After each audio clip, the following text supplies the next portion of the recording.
Dites-moi déjà un petit peu, parlez-moi de cette campagne que vous lancez, sur quel thème est-ce que vous l'avez axé?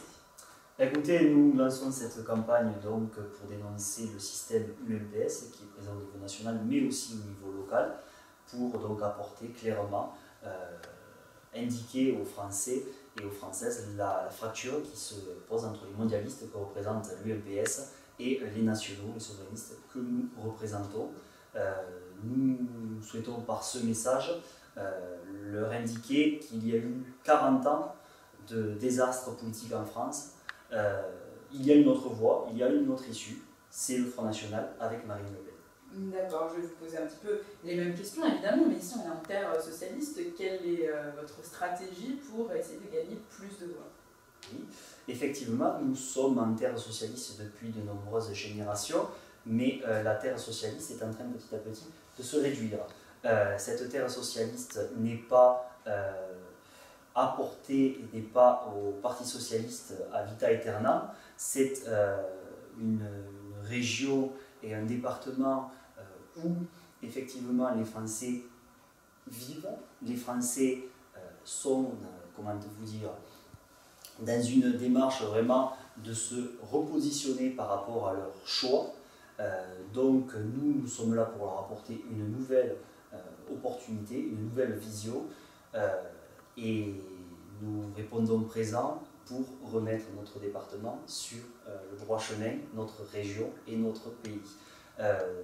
Donc pour revenir à votre question sur l'ancrage du Parti socialiste, on voit donc lors des dernières élections sénatoriales où le Parti socialiste et le PRG a été profondément ébranlé, par exemple avec la défaite de Jean-Michel Baylet, qui est un symbole clairement sur la région, mais cela est le début.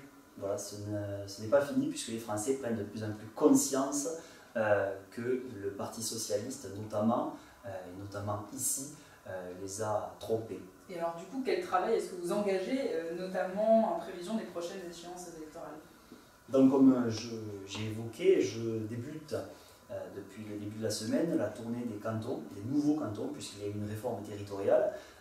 J'ai commencé donc en début de semaine avec Villemur, puis Escalquens. Je continue avec Tournefeuille, Colomiers, puis les cantons toulousains. Je me rendrai aussi sur Bagnères-de-Luchon, sur Saint-Gaudens, sur Eschbonieux. Voilà, donc tout le département. Nous sillonnons donc avec mon équipe le département de Haute-Garonne pour aller rencontrer les Hauts-Garonnais, nos adhérents notamment aussi, pour leur présenter notre programme pour le département de la Haute-Garonne, puisque nous lançons d'ores et déjà les élections départementales qui normalement auront lieu au mois de mars 2015. Je reviens juste sur les sénatoriales. Comment est-ce que vous expliquez justement que vous, en partant de zéro, vous ayez réussi à avoir autant de...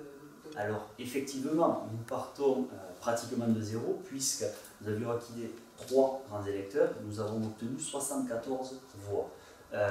Ces électeurs, ces grands électeurs, donc, sont notamment issus donc, de communes rurales du département qui, comme l'évoquait Julien Sanchez, les maires sont au contact de la population, les maires sont le tissu politique, le tissu administratif de notre pays et voient concrètement les problèmes que nos compatriotes subissent tous les jours.